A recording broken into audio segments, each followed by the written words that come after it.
مہربانی دلوں پہ قبضہ کرتی ہے، مہربانی دلوں پہ قبضہ کرتی ہے۔ اسی لیے تاریخ میں یہی دیکھا گیا، حکومت کسی اور نے کی، کلمہ کسی اور کو پڑھا گیا۔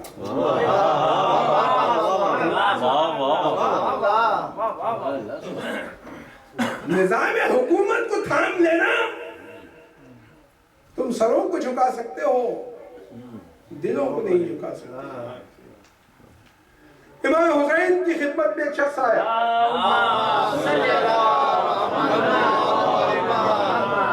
اور اس نے کہا مولا میں آپ سے کچھ مانگنے آیا ہوں، بڑی توجہ چاہتا ہوں، میں آپ سے کچھ مانگنے آیا ہوں، لیکن مولا میں آپ سے ایک سوال کروں گا۔ امام حسین نے کہا مانگنے آیا ہے پھر مجھ سے سوال کرے گا؟ ہاں میں ایک سوال آپ سے کروں گا۔ امام حسین نے کہا کیا؟ امام حسین نے فرمایا ان حوائج الناس الیکم من نعم اللہ علیکم، لوگوں کا حاجت مند بن کر تمہارے پاس آنا بھی اللہ کی نعمتوں میں سے ایک نعمت ہے۔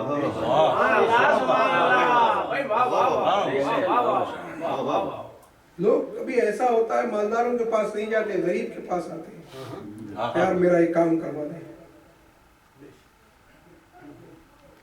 ان حوائج الناس الیکم من نعم اللہ علیکم، لوگوں کا حاجت مند بن کے تمہارے پاس آنا بھی اللہ کی نعمتوں میں سے ایک نعمت ہے، اس کی قدر کرو۔ اسلام نے پہلے اس کو برقرار رکھا ہے، کہا نہ مانگو، معیار انسانیت کو پست نہ کرو، اپنی مٹھی کو نہ کھولو، انسان کو تاکید کی، نہ مانگو، معیار کو پست نہ کرو، بھوکے مر جاؤ، لیکن اپنا ہاتھ نہ پھیلاؤ۔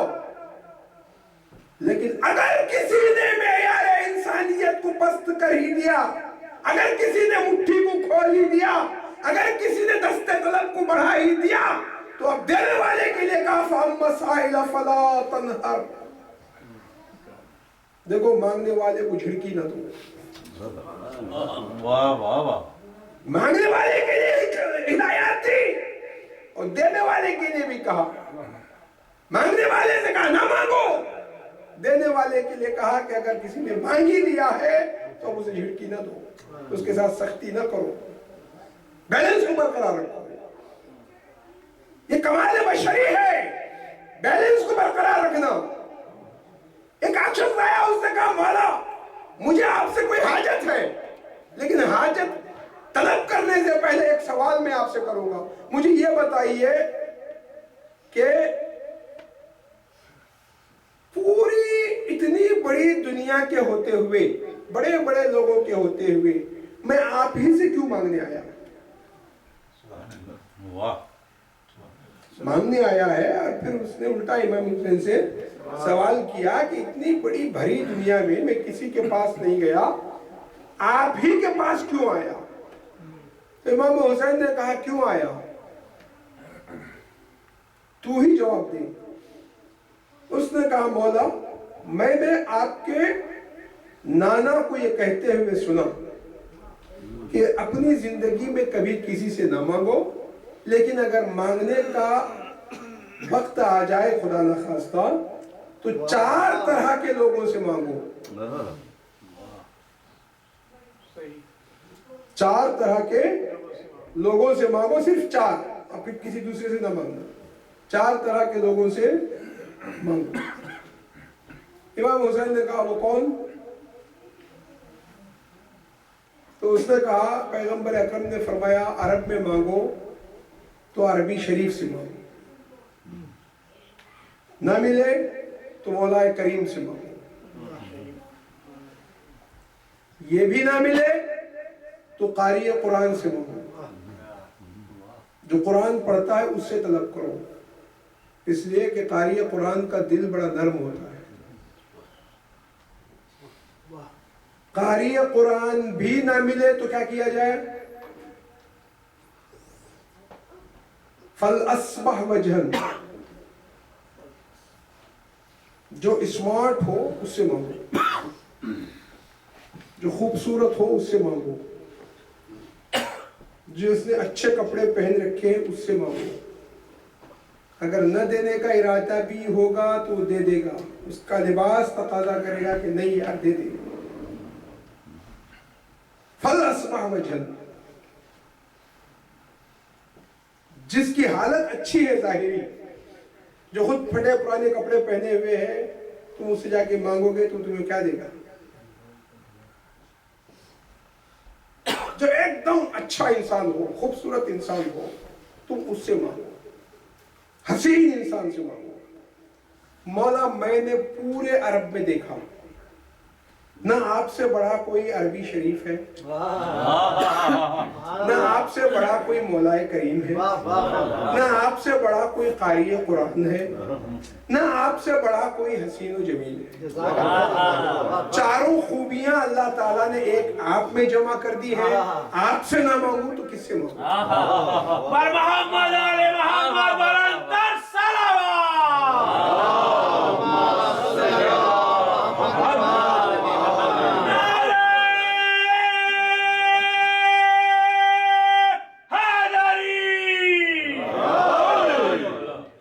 پیغمبر اکرم نے فرمایا اگر تم نے میرے جد اکرم کا حوالہ دیا ہے تو پیغمبر اکرم نے جہاں مانگنے والے کے لیے کہا ہے وہاں دینے والے کے لیے بھی کچھ آداب بتائے ہیں۔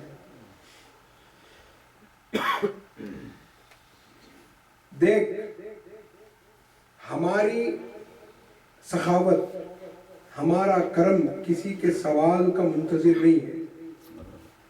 آل محمد کا ایک کرم، امام سجاد کی خدمت میں کسی نے دروازے کی اوٹ سے ایک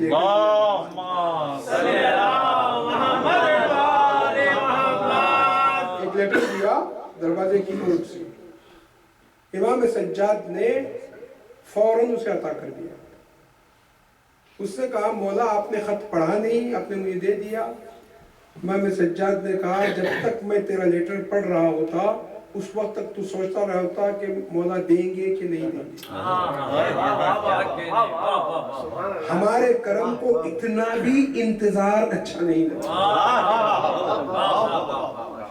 ہم نہیں چاہتے کہ تمہارے ذہنوں میں یہ سوالات آئیں، یہ چیزیں ابھریں۔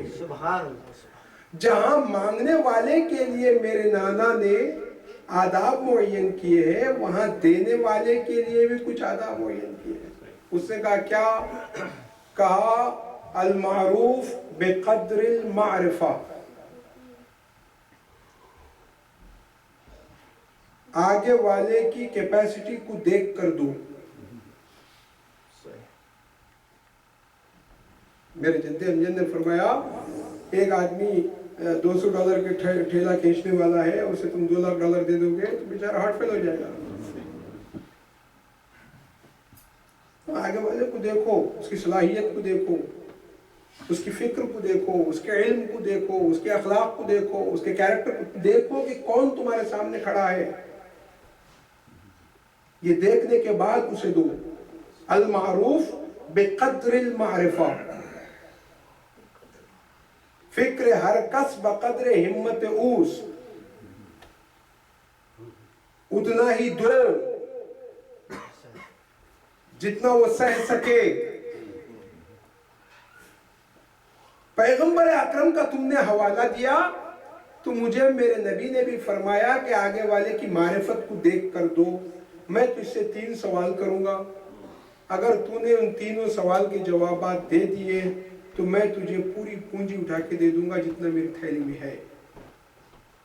اگر تم نے 1 سوال کا جواب دیا تو 1/3 مال دوں گا، 2 سوالوں کا جواب دیا تو 2/3 مال دوں گا، 3 سوالوں کا جواب دیا تو سارا مال تجھے دے دوں گا۔ اس نے کہا مولا پوچھئے، اس لیے کہ اب اسے کوئی جھجک نہیں ہے۔ امتحان میں ہوتا یہ ہے کہ ممتحن اگر پاس کرے تو آدمی پاس، ممتحن اگر فیل کر دے تو بچہ فیل۔ دنیا کا اگر کوئی دنیا دار مصلحت پرست ممتحن ہوتا تو وہ سوچتا کہ ہو سکتا ہے یہ مجھے فیل کر دے، یہ تو معصوم ہے۔ کہا مولا پوچھئے۔ امام نے پوچھا بتاؤ ایو عمل افضل، بہترین عمل کون سا ہے؟ اس نے کہا ایمان باللہ، اللہ پر ایمان رکھنا۔ امام نے کہا تم پاس ہو گئے، اس لیے کہ ایمان سے اچھا کوئی عمل نہیں ہو سکتا۔ پھر امام نے فرمایا بتاؤ ہلاکت سے بچانے والی چیز کون سی ہے؟ اس نے کہا الثقۃ باللہ، اللہ پر بھروسہ انسان کو ہلاکت سے بچانے والی ہے۔ اگر اللہ کے کرم سے انسان کا بھروسہ اٹھ جائے تو دنیا کی کوئی طاقت پھر اسے سہارا نہیں دے سکتی۔ نہ جانے کتنے لوگ مایوسی کی حالت میں ختم ہو جائیں۔ یہ اللہ کے کرم کے اوپر امید ہے، اسی لیے مایوسی کفر ہے۔ لا تقنطوا من رحمت اللہ، اللہ کی رحمت سے مایوس نہ ہو جاؤ، اللہ کے کرم پر بھروسہ رکھو۔ آج تمہارے ڈارک ڈیز ہیں تو کل برائٹ ڈیز بھی آئیں گے، کل روشن۔ اللہ نے انسانیت کو اس لیے نہیں بنایا کہ وہ تاریکی کو اس کا مقدر کر دیا ہو، نہیں، روشن دن بھی انسانیت دیکھے گی۔ کہ اللہ کی ذات کے اوپر، اللہ کے کرم کے اوپر بھروسہ ہو۔ الثقۃ باللہ۔ امام نے فرمایا دونوں جواب تم نے صحیح دیے، اب تیسرے جواب کا سوال کا جواب دو، میں ساری دولت تمہیں دے دوں گا۔ مولا پوچھئے، حوصلہ بڑھ گیا۔ امام نے فرمایا بتاؤ انسان کے کردار کی زینت کیا ہے؟ زینت کردار کیا ہے؟ کہا العلم معہ علم، مولا جس کے پاس علم کے ساتھ علم ہو۔ علم جانتے ہیں کسے کہتے ہیں آپ؟ علم کسے کہتے ہیں؟ بردباری کسے کہتے ہیں؟ سوچ سمجھ بچار۔ اور علم کسے کہتے ہیں؟ نہیں پتا جی؟ ہاں حلیم، اللہ حلیم ہے۔ کیوں حلیم ہے جی؟ علم جان کر برداشت کرنا، علم کہتے ہیں خالی برداشت کرنا نہیں، جانتے ہوئے برداشت کرنا، اسے کہتے ہیں علم۔ حلیم اسے کہتے ہیں جو جاننے کے باوجود برداشت کرتا ہے۔ آپ مجھے سلام کر رہے ہیں، میں آپ کو سلام کر رہے ہیں، آپ کہہ رہے ہیں مولانا صاحب کیسے ہیں، بیوی بچے کیسے ہیں، گھر دار وغیرہ کیسا چل رہا ہے، مجلسیں کیسی چل رہی ہیں؟ میں نے کہا جناب بہت اچھا۔ میں نے کہا آپ کیسے ہیں؟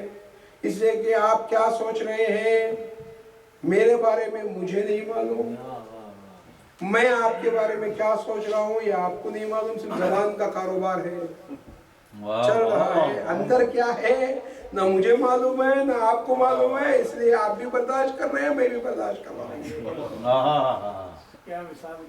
سمجھ رہے آپ بھی برداشت کر رہے ہیں، میں بھی آپ کو دور سے آتے ہوئے میں نے دیکھا، میں گھر کے گیٹ پہ باہر کھڑا ہوا تھا، آپ کو آتے ہوئے میں نے دیکھا، دل میں سوچا یار یہ پتہ نہیں بری بلا کہاں سے آ گئی، یہ منحوس آ گیا، گھر کے اندر لے جانا پڑے گا، چائے پلانی پڑے گی، گرم ٹھنڈا یہ وہ۔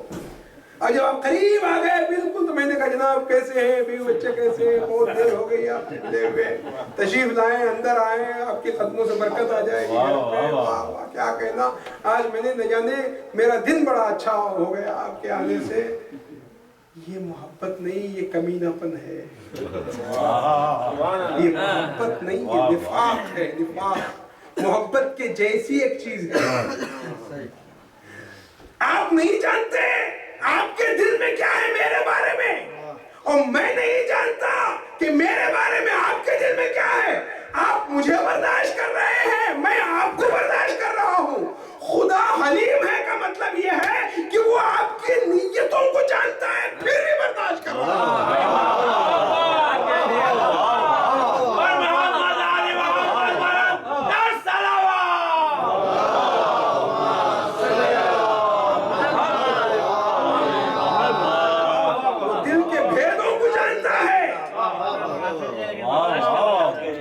مگر پھر بھی وہ برداشت کر رہا ہے. اسے کہتے ہیں حلیم. اللہ حلیم ہے کا مطلب یہ ہے کہ وہ ہماری نیتوں کو جانتا ہے, ہمارے دل کے بھیدوں کو جانتا ہے, اسرار اور رموز سے وہ واقف ہے, اس کے باوجود وہ برداشت کر رہا ہے. علم کے ساتھ, جس کے ساتھ علم کے ساتھ علم ہو, علم کے ساتھ عمل نہیں کہا, علم کے ساتھ علم کہا, یعنی وہ عمل کہ جس کو جو علم سے خالی ہو اس کا بھی کوئی فائدہ نہیں ہے. علم کے ساتھ علم ہو, برداشت, قوت برداشت. پتا ہے کہ آپ میرے بارے میں غلط سوچ رہے ہیں, پتا ہے آپ میرے بارے میں سازشیں کر رہے ہیں, پتا ہے آپ میرے بارے میں پولیٹکس کر رہے ہیں, آپ کو سب کچھ علم ہے, اس کے باوجود آپ برداشت کریں. یہ کردار کی زینت ہے, یہ کردار کی زینت ہے کہ آگے والے کے خیالات کو آپ جانتے ہیں, اس کے باوجود آپ اس کے ساتھ اچھا برتاؤ کر رہے ہیں. اسے کہتے ہیں علم. علم کے ساتھ علم ہو. امام نے فرمایا اگر یہ نہ ہو تو کیا کریں؟ مالون ماہو کرم. اگر علم کے ساتھ علم نہ ہو تو مال کے ساتھ کرم ہو, ورنہ کس فائدے کا.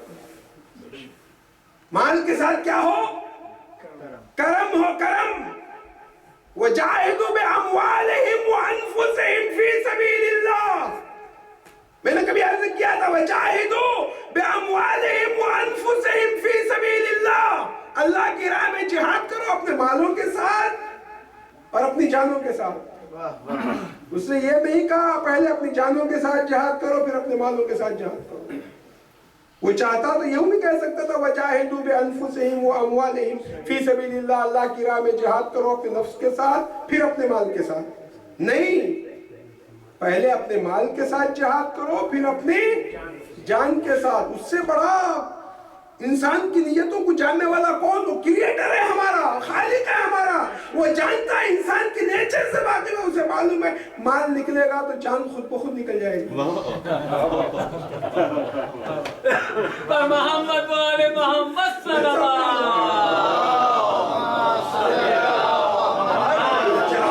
جان کی نوبت ہی نہیں آئے گی. مال کے شعبے میں آس پالو جان خود بخود نکل جائے گی. اس نے کہا پہلے مال سے جہاد کرو پھر جان سے جہاد کرو. اور کربلا ایثار و قربانی کا ایک امپائر ہے, امپائر. امیر المومنین نے حالت رکوع میں صرف انگوٹھی دی تھی, امام حسین نے انگوٹھی کے ساتھ ساتھ انگلی بھی دے دی. بہن نے بھائی کی پیروی میں سر سے چادر دے دی, بیٹی نے کانوں کے گوہر دے دیے, سید سجاد نے بستر دے دیا, علی اصغر نے جھولا دے دیا.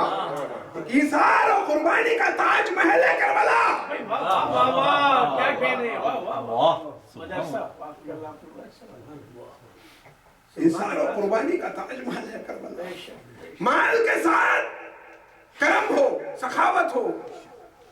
امام نے فرمایا اگر یہ بھی نہ ہو تو کیا؟ فقر معہ صبر. علم کے ساتھ علم نہیں ہے, مال کے ساتھ کرم نہیں ہے, تو غربت کے ساتھ صبر ہو.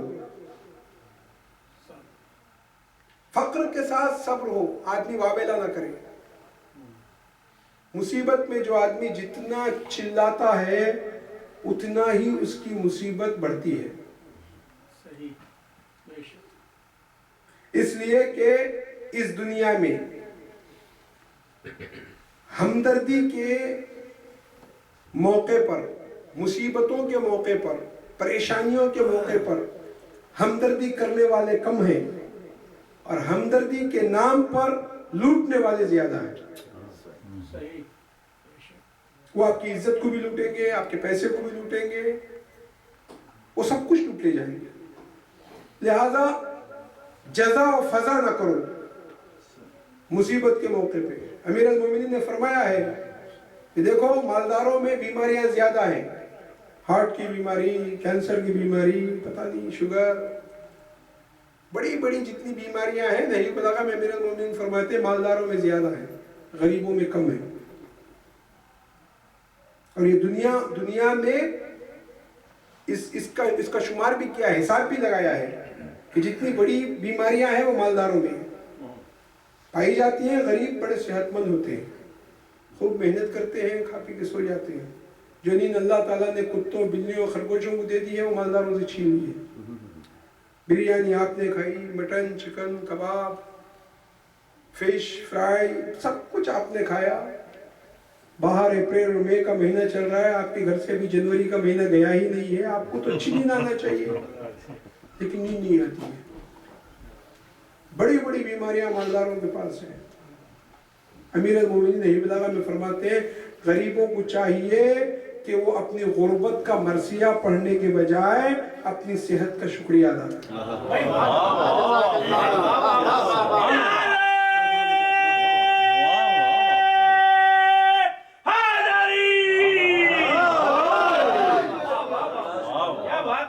غریبوں کو چاہیے کہ اپنی غربت کا مرثیہ پڑھنے کے بجائے اپنی صحت کا شکریہ ادا کریں۔ اللہ تعالیٰ نے انہیں بہترین صحت عطا کی ہے، بہترین تندرستی عطا کی ہے، اس سے بڑی جزا و فضل ادا کریں۔ میں نے کہا تھا امام سجاد نے پوری صحیفہ سجادیہ پڑھ لیجئے۔ امام سجاد نے کہیں یہ نہیں کہا پروردگار میری مشکلوں کو ٹال دے، میری مصیبتوں کو ٹال دے، کہیں نہیں کہا امام سجاد نے۔ ہمیشہ یہی کہا پروردگار مجھے مشکلوں کو فیس کرنے کا حوصلہ دے، مشکلوں کو فیس کرنے کا حوصلہ۔ جو مشکلوں کے ٹلنے کی دعا کرتا ہے وہ صابر ہوتا ہے، جو مشکلوں سے ٹکرانے کی دعا کرتا ہے وہ سید الصابرین ہوتا ہے۔ مشکلوں کو فیس کرو، اندر کا آدمی نہیں کرتا ہے۔ مشکلات میں انسان، اندر کا جو انسان ہے وہ نہیں کرتا، صلاحیتیں ابھر کے آتی ہیں، باہر آتی ہیں۔ پرانے زمانے میں گنے کو کولو میں ڈالا جاتا تھا، 25% رس گنے کے اندر رہ جاتا تھا، اور آج کے بجلی سے کروشر چلنے والے کروشر میں جب گنا ڈالا جاتا ہے سارا رس گنے کا نکل جاتا ہے۔ جتنا پریشر زیادہ پڑتا ہے اتنا اندر کی چیز باہر نکلتی ہے۔ مشکلات آتی ہیں انسان کو بنانے کے لیے، بگاڑنے کے لیے نہیں آتی۔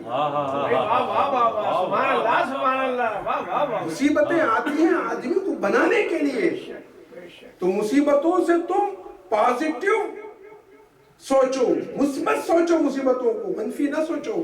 اسلام اپنے فالوورز کو پازیٹیو تھنکر بنانا چاہتا ہے، وہ نیگیٹو تھنکر بنانا نہیں چاہتا۔ ہمیشہ مثبت سوچو، جب مثبت سوچو گے تو انشاءاللہ تمہارے اندر کمال بھی پیدا ہوگا۔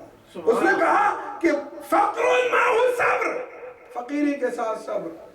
مولا نے کہا اگر یہ بھی نہ ہو تو کیا کیا جائے؟ تو اس انسان نے کہا مولا اگر یہ بھی نہ ہو تو ایسے آدمی پہ آسمان سے ایک بجلی گرنا چاہیے اور اسے مر جانا چاہیے، اس لیے کہ اب اسے زندہ رہنے کا کوئی حق نہیں ہے۔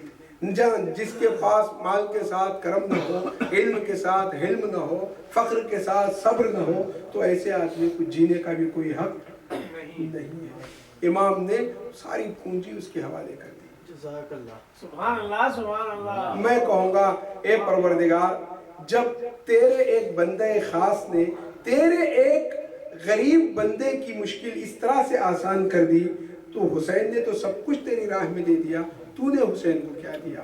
تو اللہ نے آواز دی اے بے خبر تجھے کیا پتا، یہ پوچھ کہ میں نے حسین کو کیا نہیں دیا۔ دنیا میں رہے تو انہیں مختار دنیا بنا دیا، آخرت میں آئے تو جوانان جنت کا سردار بنا۔ پر محمد علی محمد برندر سراوا۔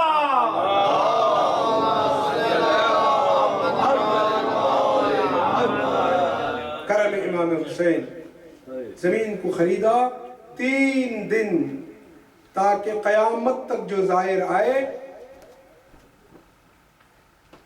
وہ فیضیاب ہوتا رہے، اسے اجنبیت کا احساس نہ ہو۔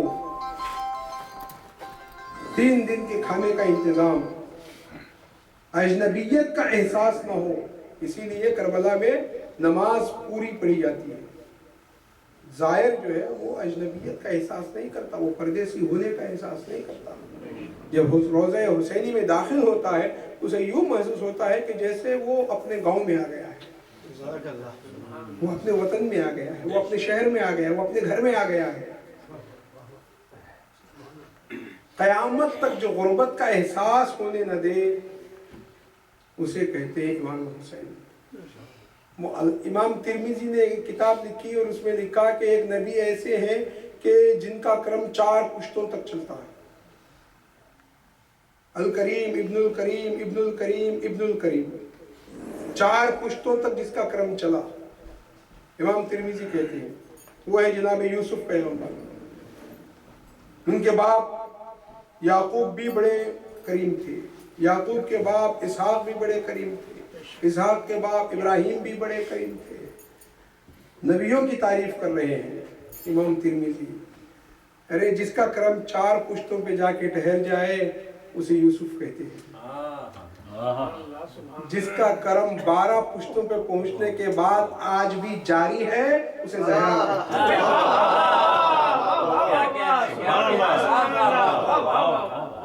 زہرا کا کرم آج بھی جاری ہے، کربلا کا فیض آج بھی جاری ہے. شہادت سے پہلے کرم امام حسین کا، شہادت کے بعد امام حسین کی سخاوت. تبرک کا انتظام یہ امام حسین کا سب سے بڑا کرم ہے.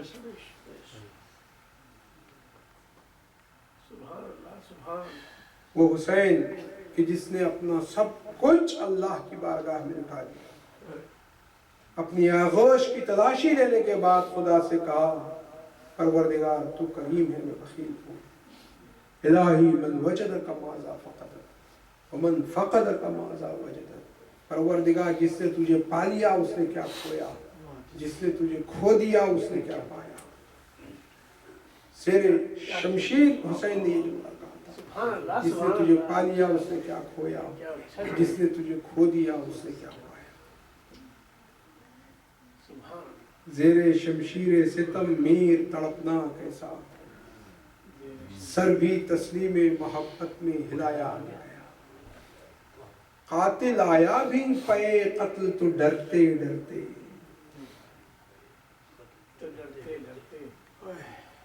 ظہر کی نماز ختم ہوئی، حسین نے پھر وہ جنگ کی، پشتوں کے پشتے لگائے. ہاتف غیبی کی آواز آئی، تیروں پر تیر کھا چکے بس اے حسین بس، لاشوں پر لاش لا چکے بس اے حسین بس، زخموں پر زخم پا چکے بس اے حسین بس، ہم تم کو آزما چکے بس اے حسین بس.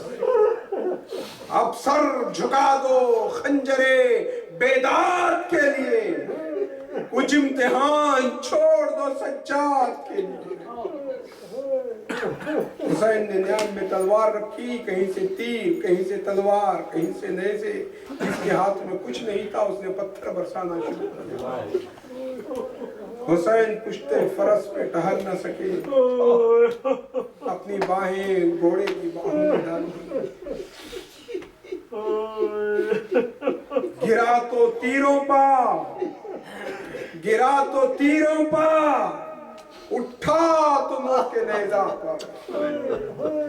گرا تو تیروں پا، اٹھا تو نو کے نیزہ پر. زمین پا آتا بھی کیسے کہ آسمان تھا وہ، زمین پا آتا بھی کیسے کہ آسمان تھا وہ. زینب تلائے زینبیہ پہ آ گئی، دوڑتی ہوئی آئی. شمر حسین کے سینے پر سوار ہے. اے شمر پاس بھائی کے آلو کو ذبح کر، زخموں سے جلتی رے چھڑا لوں تو ذبح کر، چادر بدن کے نیچے بچھا لوں تو ذبح کر، کچھ حال اپنے دل کا سنا لوں تو ذبح کر. پانی نہ